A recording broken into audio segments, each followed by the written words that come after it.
think I should be able to. Well, in theory, I definitely can, because I know how to do all the individual parts. Just getting it consistent.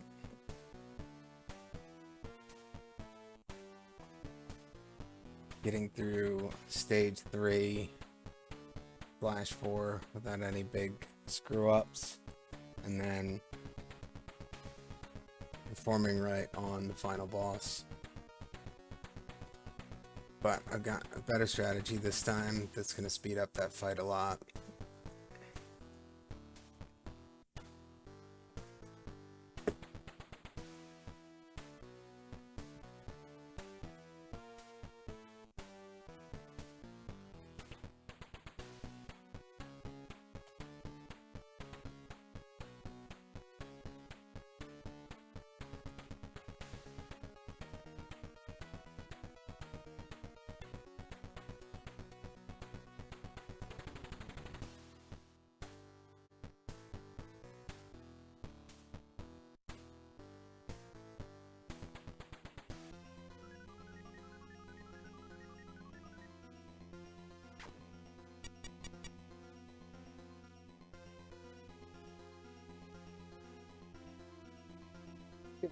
Cool cutscenes. Since this is the first run of the day, I'll leave them in.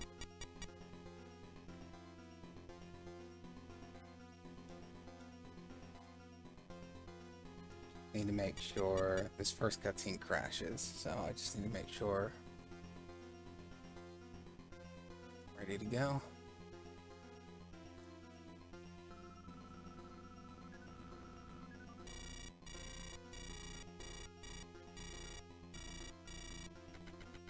Ambulance siren outside, that's not distracting.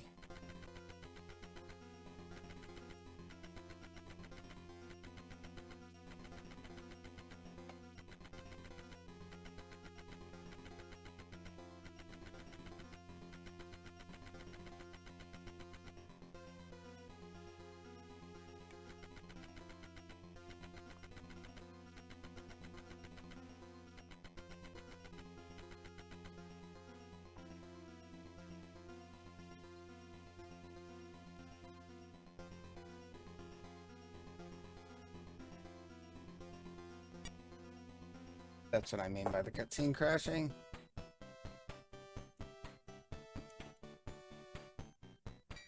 So on stage 1, looks like the Vulcan weapon got good coverage, and the Crusher, which is a combination defense pod, decoy, and screen clearing bomb. It's a pretty cool weapon.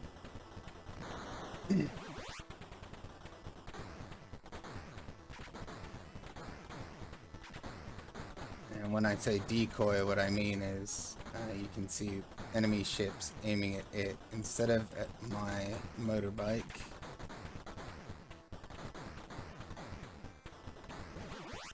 So especially when there's lots of popcorn type enemies that come on the screen and immediately shoot a bullet, it can be pretty handy.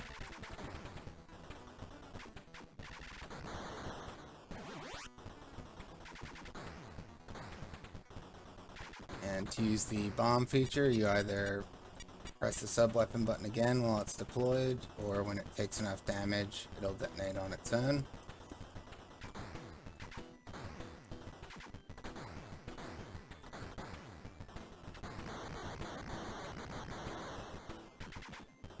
So here we've got the first boss, and this guy's a pretty good example of what the bosses to come are going to be like.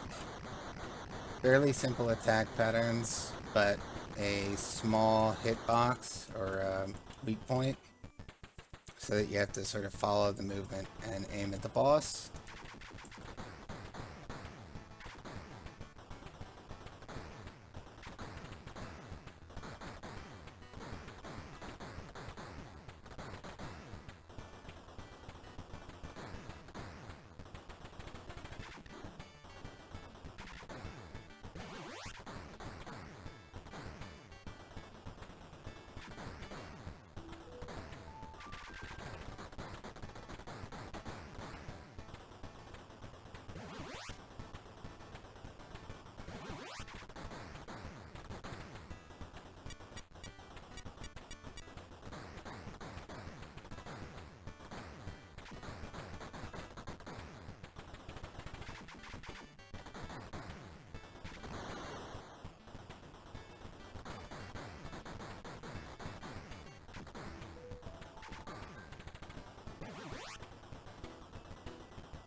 Yeah, we've got a cute little safe spot here. Hey, one more quarter. How's it going? Just got started. Hope your Saturday's good. Weather here is beautiful.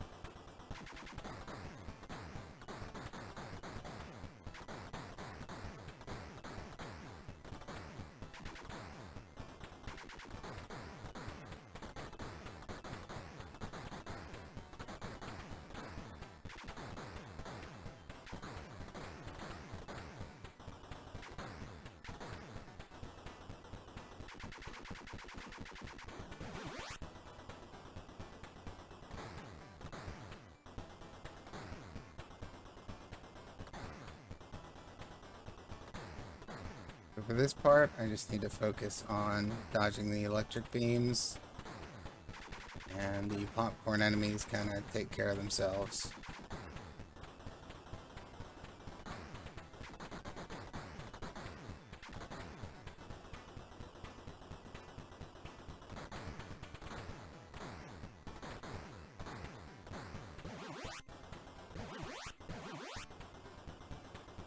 Little speed trick, if you want to get the item from the lower path, take the upper path, which is much easier to get through. Of course, you can use the crusher pod to help you out a lot on this part, and that's the main reason I take that sub-weapon for this stage.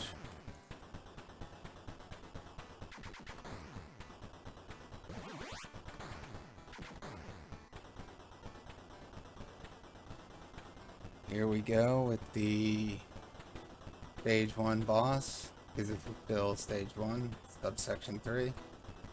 And the different stages are going to be a little bit different in length.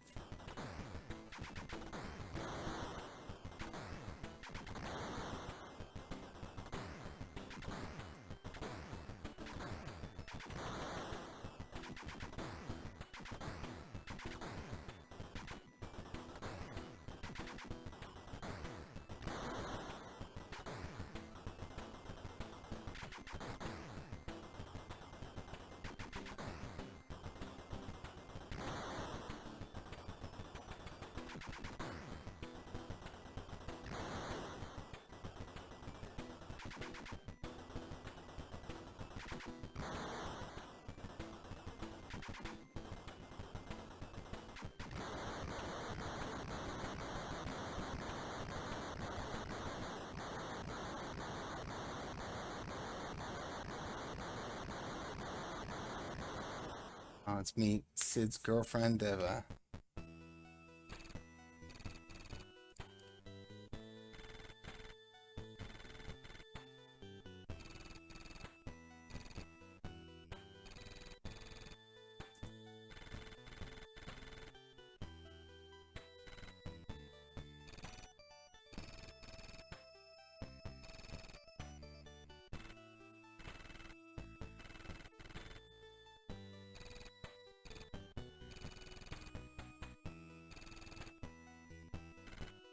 I noticed that Sid has an earring. I wonder if it's like a cyber earring or something.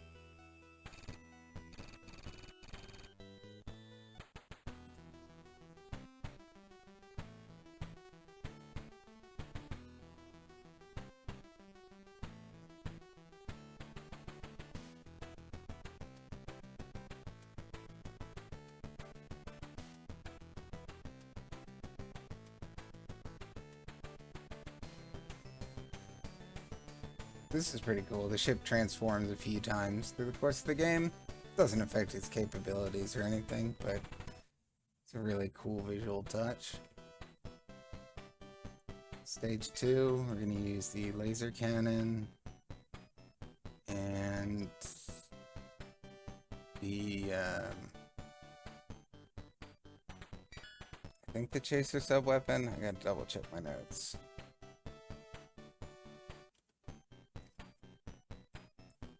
Don't want to mess up stage 2. Oh yeah, stage 2 is definitely chaser.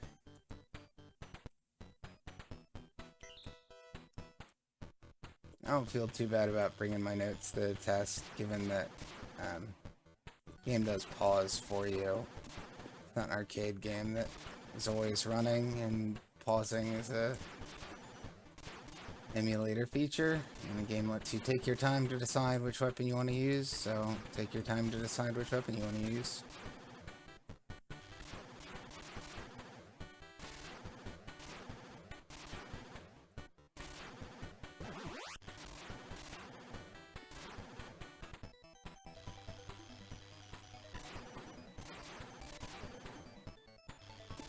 The stage is actually quite similar to the final stage, so it's kind of a preview what's coming. Refill my shield.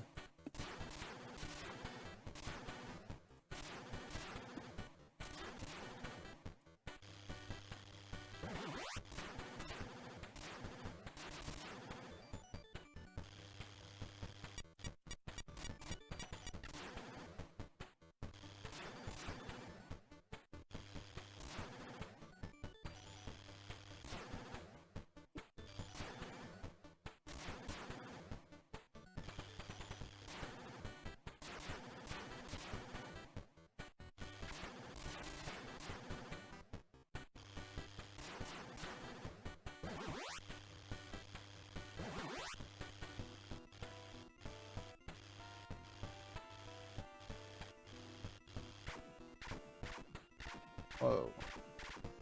I always get unnecessarily close to that laser.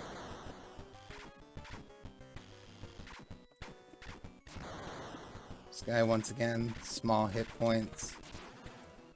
And he sort of moves up and down in weird ways. Alright, let's speed up.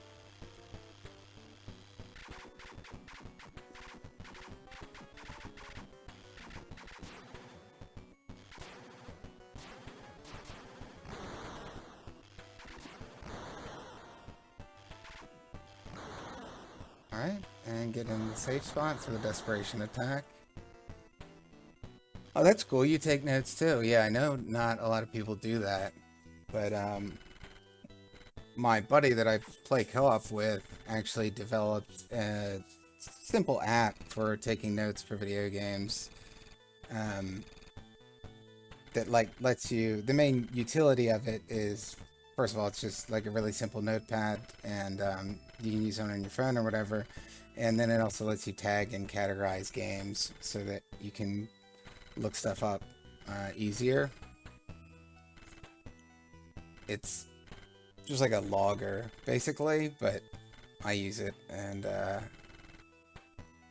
helps me keep everything in one place.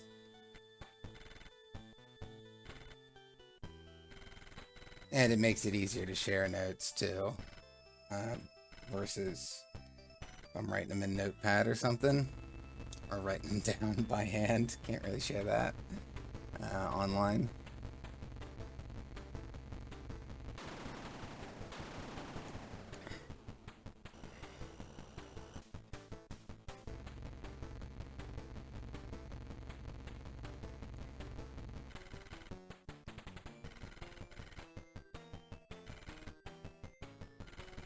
Alright, they took Deva under the ocean.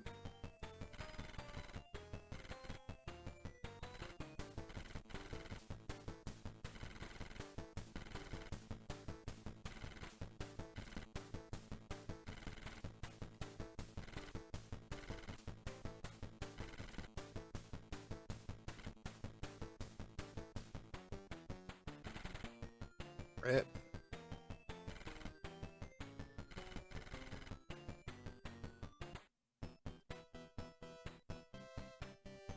Alright, stage 3. We're going to stick with the laser weapon and switch back to the Crusher sub-weapon.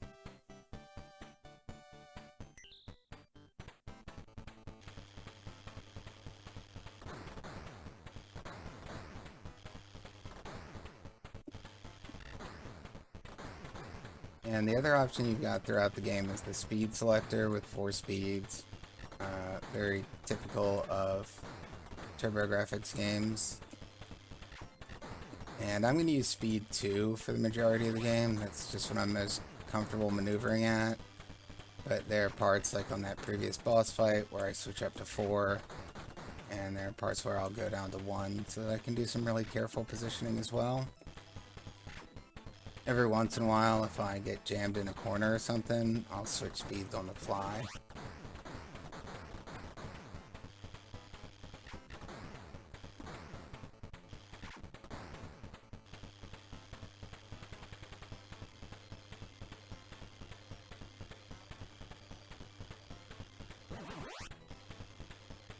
For this part, I prefer to use 3 or 4 because there's a lot of enemy waves coming in fast, and positioning is just a little bit wonky. I don't have everything memorized. I'm just kind of eyeballing based on the like bubbles in the ocean that show you where they're coming.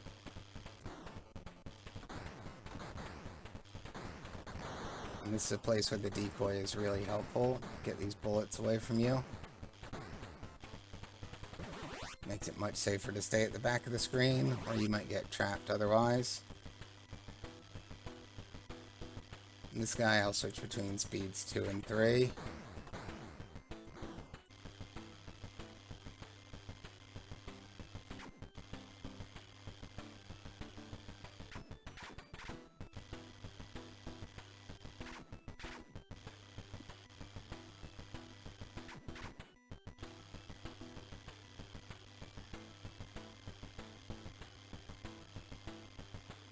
And maybe a little 4 if I feel like it.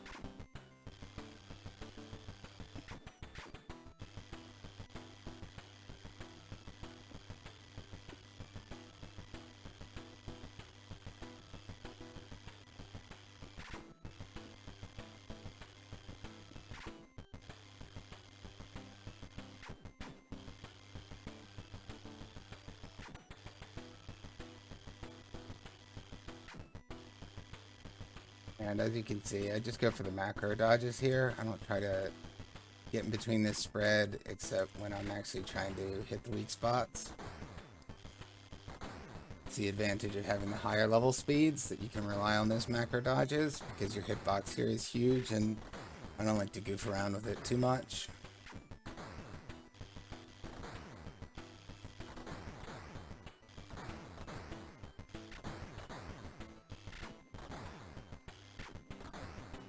Alright, I think I can read chat while this goes down. Use pen and paper.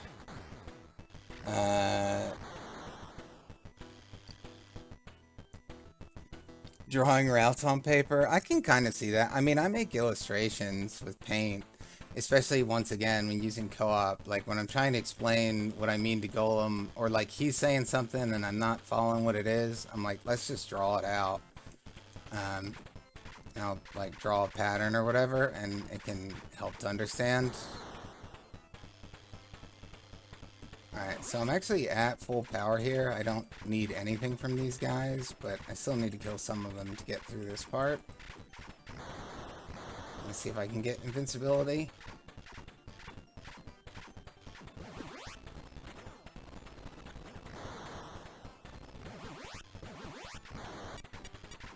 Let's go for another invincibility off this one.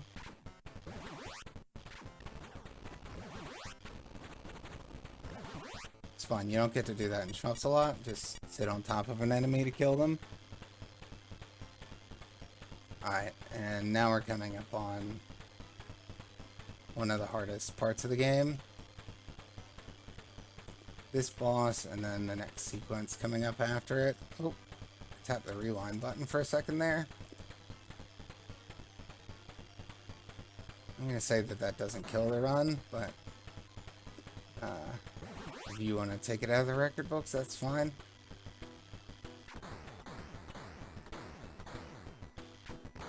I took the load state and reset buttons off the controller since I had 2 incidents last night.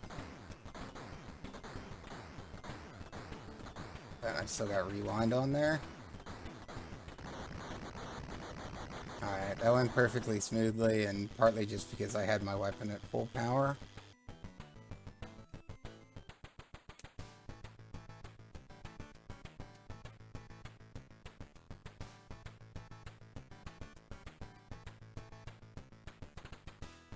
So here we go with the fortress stage. And drop back to speed level 2.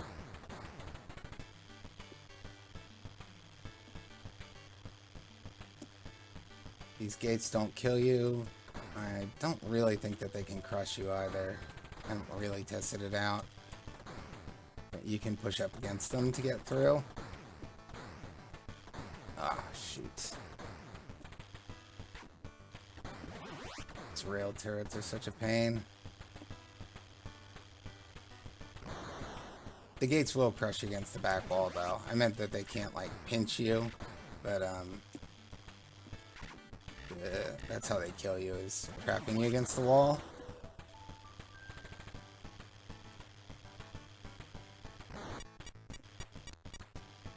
Alright, so we gotta be careful here. The robots that were firing lasers, they come in pretty quickly. Alright. Still mostly good. Just gotta watch out for these rail turrets.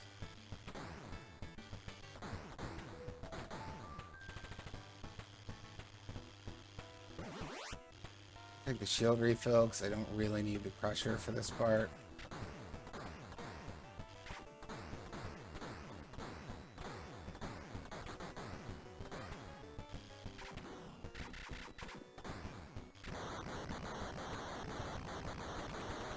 Alright, that guy's quite simple. Especially if you've got the wide laser or the 3-way or higher Vulcan to take care of the missiles for you. It's not really any threat during that part. Just have to do the route where you distract the plasma ball and then back into the top left corner.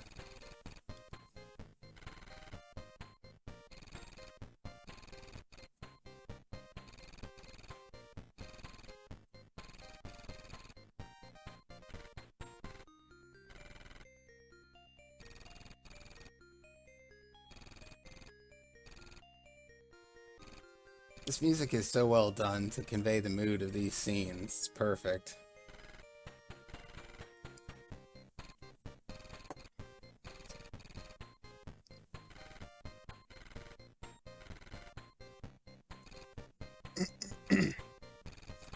Alright, so coming up we've got stage 5, the space stage. This one is fairly short, but the boss can really mess you up if you don't do it right.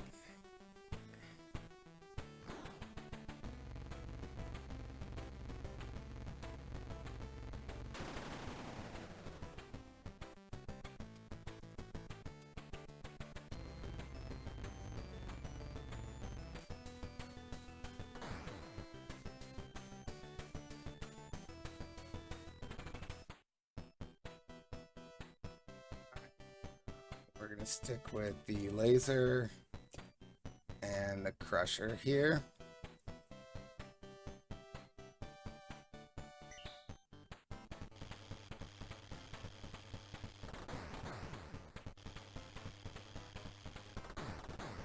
And this is another case where the crusher, I'm mainly picking that to help me out on the boss. I think a lot of my sub-weapon picks are basically just what's going to be best against the boss. And then you can kind of work the way that you play the stage around that.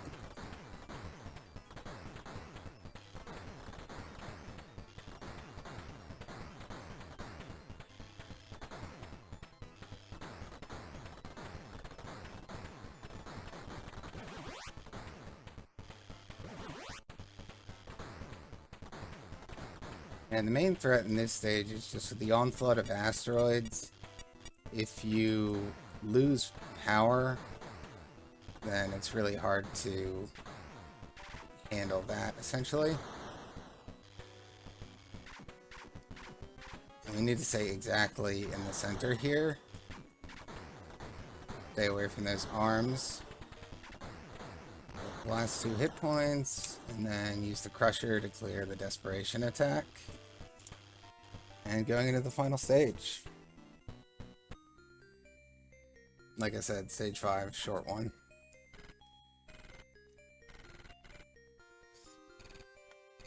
So final stage, on the other hand, is kind of long. It's more like 2 stages. I mean, it's long for this game, which is actually fairly short, I think.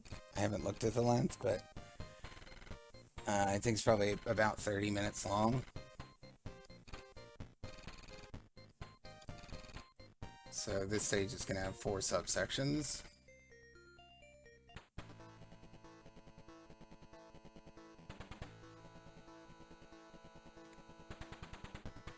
And I guess the idea, the reason that this is similar to stage 2 is that these are the 2 cyber stages.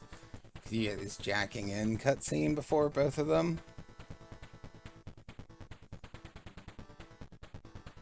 So that's why they share similar gameplay.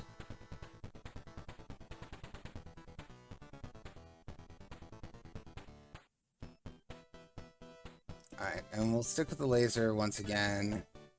This time, use the chaser missile. It's going to make a huge difference against the boss.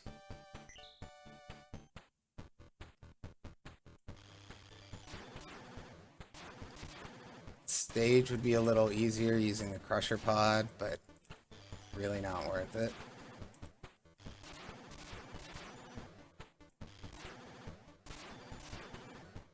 And earlier stages had a fair few back attacks. This one's not going to have too many, so I'm going to stay back for a lot of the time. I think that's the 3rd wave of greens, and then the 4th. Alright, so that's the end of them. Now we've got a sub-boss coming up. This guy can be a little bit troublesome, especially if you're using the Vulcan weapon. So here, the main reason I take the laser is for this sub-boss.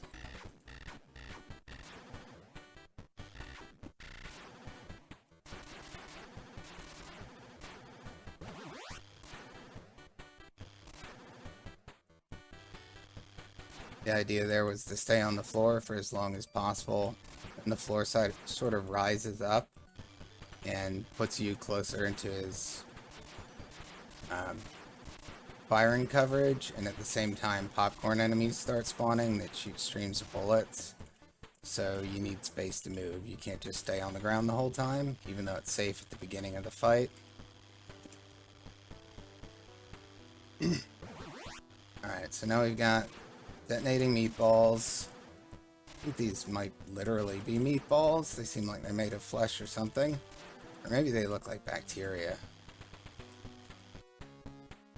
And we've got the last platforming section. Here I'm just using the vertical lines on the back wall to maintain position.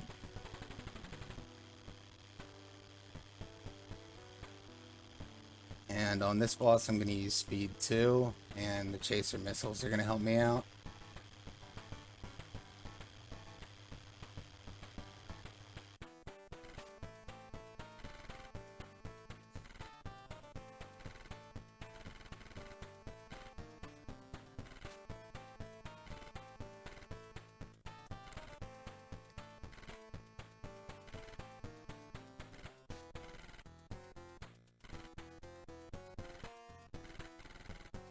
We've got to talk for a while. I'm gonna skip it because it's making me anxious. There wasn't any other music or anything to check out in that scene.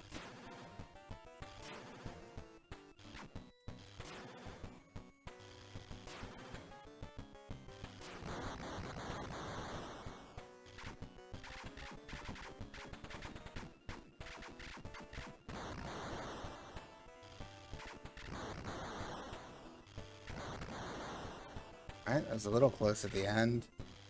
The trickiest part there, while those are bouncing around, is the geometry on the right side wall. The hitbox of it is larger than it looks, and you can touch the walls safely, but you can kind of get hung up on them, and it's a little bit weird to try to dodge around that. You don't really slide against the wall. Your ship sort of jams.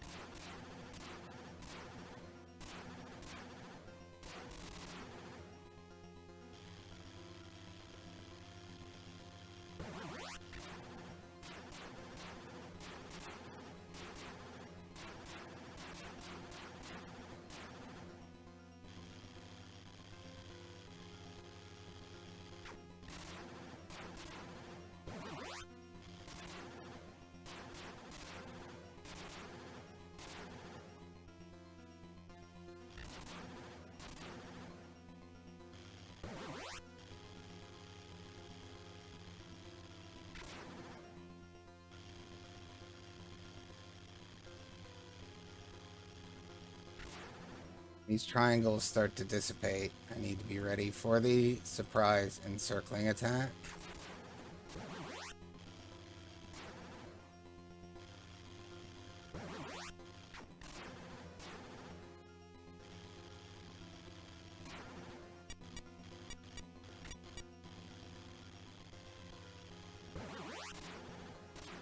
Yeah.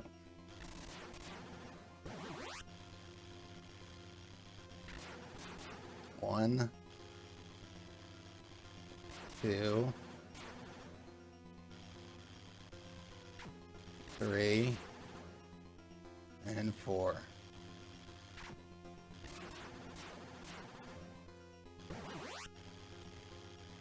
Alright, let's drop to speed 1 for the first phase of this boss. We go over, under, over, under, over. While I'm doing this, I'm using the chaser missiles to clear its projectiles. Surprise attack from behind. Now I'm going to work my way up to the top. Alright, took a little hit there, but it's okay. Work my way to the bottom.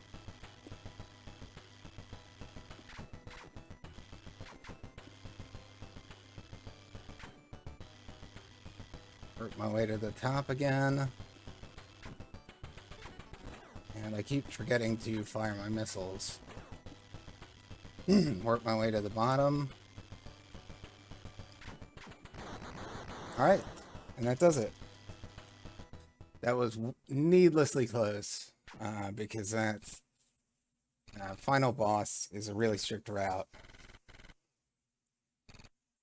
And I only just today switched to the strategy of using Chaser to fight him because it's really difficult to deal damage while dodging if you're using one of the other sub-weapons, and Chaser speeds it up. So if I hadn't been forgetting to press the sub-weapon button, the fight would have gone a lot faster. So you can just hold that down and repeatedly shoot missiles. You've got a decent amount of ammo. I'm glad you were watching.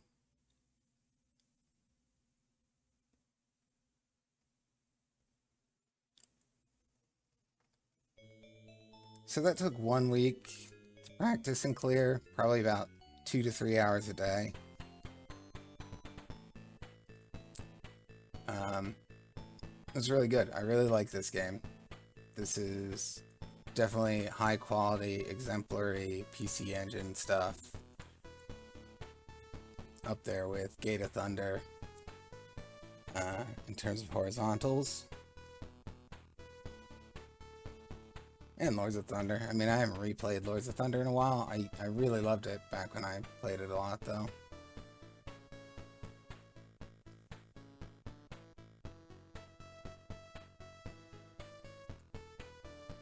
And I just really like this type of game where you play through a story, even though it's, you know, actually I think it's better that it's simple, but instead of being all pure abstract levels or just there's a new giant dinosaur to fight in each stage, you get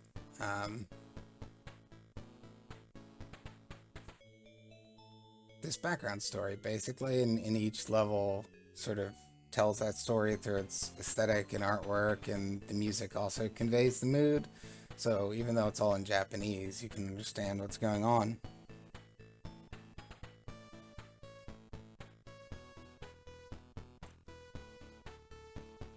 This is 1990, so if you're playing shmups on home console in 1990, you'd be lucky to have this.